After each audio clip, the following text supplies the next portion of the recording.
Yang kelaginya kata udip lang jamun tahun 2021-22. Tiap uro dan ngejak ikula payah tes. Purai kenya Ryan? COVID rapid test. COVID rapid test. Berarti kalau ia yang kenan dia have to put this in your no? Kenapa yang Yeah. Oh. Kalau nyantu hasil ji Can you get the hasil ji itu minyak tabah lain berarti hana mirwa lain na kopi. Nampak instructing berarti jino hijaunya prele kerajaan Kanada. Berarti tiap karena jai gula berarti PHTS. Oh, bolang lah. Go on, to hold it. Boleh, berarti ino na iya no. No, don't touch it. Oh, dia na berarti ino ala iya nyo. Berarti ino jutes kedro pre ibi le pemerintah.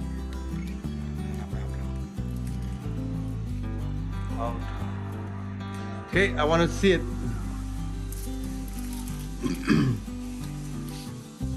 Kira meji dan tikula yang melalui melalui online lo lamanya.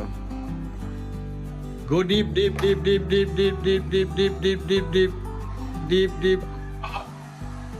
Go. Yan na yan, rugo si Kates. Ayun.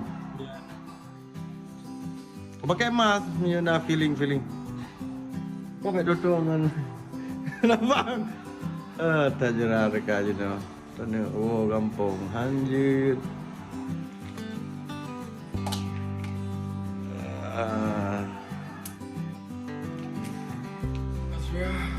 Kan Galin.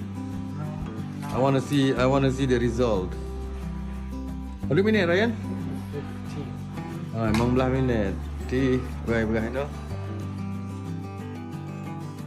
15 menit baru hasil. Oh, jadi tes ini. Tes ini. Menuju hasil kerja mana nantinya pada juta mai bulan. Tes lo. Jai gula lo. Ancut. Okay, now we wait 15 minutes. Azra, put timer. Okay. 15 minutes. Punya parti yang lagi untuk ya kita kamu lagi tibit punya secret line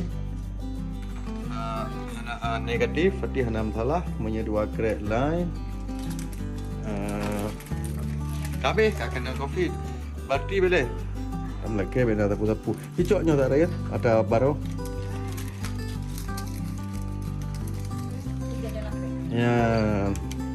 ya empatnya ada baru bagi teman bulan turunnya tikre alhamdulillah no problem okay lah untuk dapat hasil kibatnya cara praktis. You want to say something?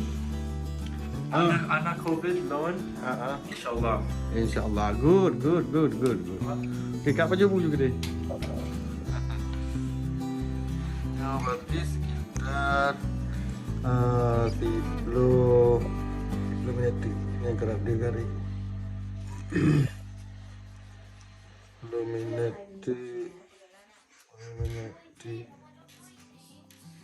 ya alhamdulillah kadih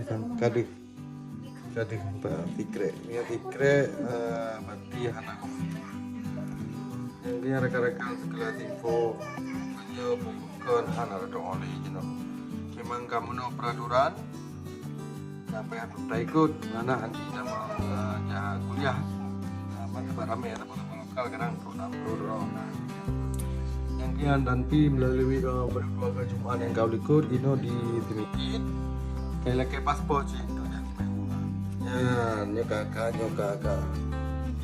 lihat fikre alhamdulillah lagi lama menarikkan kelas info kibar Ino di Vancouver jadi untuk tes COVID tes kedua rumah dari yuk di pemerintah rapid test. Assalamualaikum.